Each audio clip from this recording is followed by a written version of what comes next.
What are exploitation and interference competition in ecology? Imagine a busy marketplace where vendors compete for customers.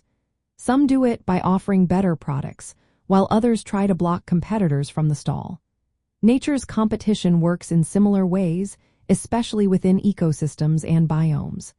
Today, we're exploring two main types of competition that shape how species interact and survive. First, let's talk about exploitation competition. Think of it as a race to consume resources. When animals or plants eat or use up shared resources like food, water, or space, they leave less for others. This is an indirect form of competition because there's no face-to-face confrontation.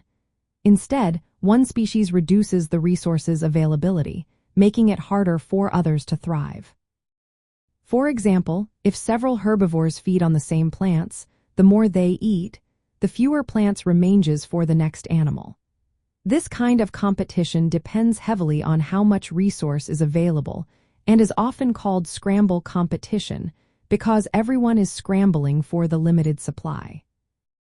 Now, let's look at interference competition. This is more direct and often involves active efforts to block others from accessing resources. Think of a territorial animal defending its space or a plant releasing chemicals to prevent others from growing nearby. Animals might physically chase away rivals or defend their territory aggressively. Some plants do this chemically through a process called allelopathy, where they release substances that inhibit the growth of neighboring plants.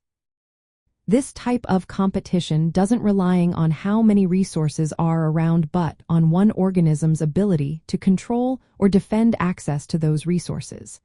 It's like a game of territorial fencing or physical exclusion.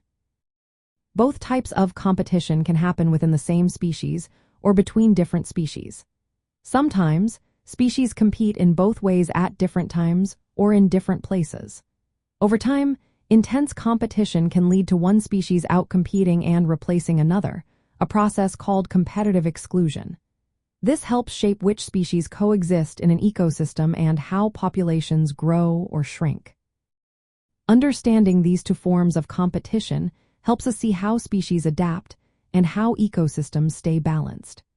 It also guides conservation efforts by showing how resource availability and species interactions influence the health of natural communities.